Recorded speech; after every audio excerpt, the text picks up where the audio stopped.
kids and mention anything that she couldn't repeat to Amy that be twisted around and used against you. Don't mention penis or anything, like that to the kids. Yeah. Well, they. Just that their special place or something. Don't touch. Yeah. Yeah. Well, and that's what they. Like that's what they've been saying to me after the meeting with the people. So they. I think they were just getting like further coaching against me from the CPS people. That's too bad. I know, it was like just yesterday we were driving through downtown and we were counting how many homeless guys were on the street. There's like just what it took us to drive from the help center or they call it Cornerstone. It's like a therapy center. So from the distance from there to the library, there's like 11 guys on the street that were homeless.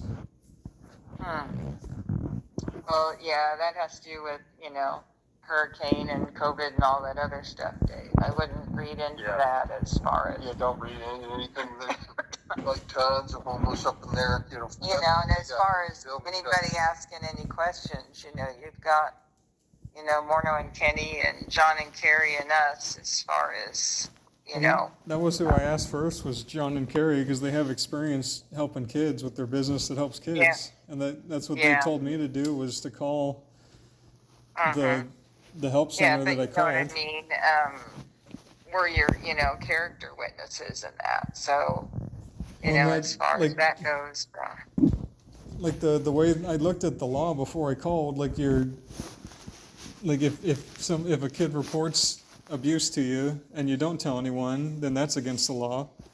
And if you report abuse and they don't find it to be truthful, then that's against the law. So, well, I would think you don't report. I can't see how you report. How could you tell how could they possibly tell if it's false or not? It'd have to be somebody that actually witnessed. So I don't see how they could determine.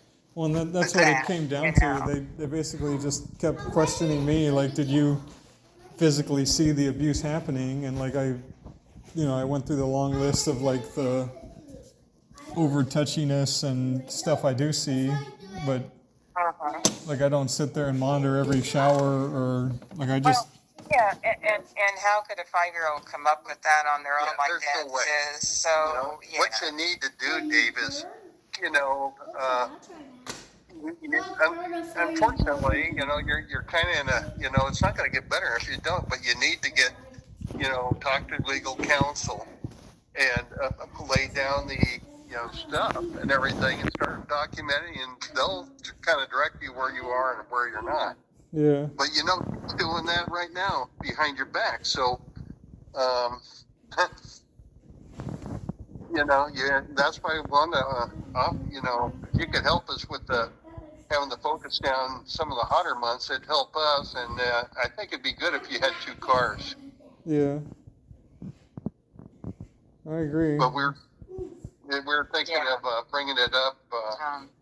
On Friday we could, or Saturday, whatever day, we could bring it up, and then you could, or we could come up and get you and bring you down, then you could take it from here, whatever you think would be the best as far as getting the car, Yeah, I don't think there's anything I can. What's that, Dave? I don't think there's anything I could do to stop Amy from further abusing the kids, whether I'm here or not. Yeah, but you got to start without being just sitting back and getting ready for the bomb to hit. Yeah.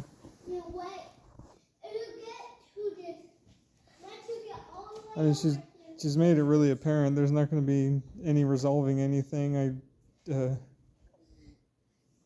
Like even I think it's beyond that point. I think it's beyond that point, Dave. Yeah. Well, that's what I. We have to come back from this. That's what I felt like. I believed Leo, and when he was saying it didn't sound like it was made up. Like I trusted him, and. Well, it could be in the interim meantime.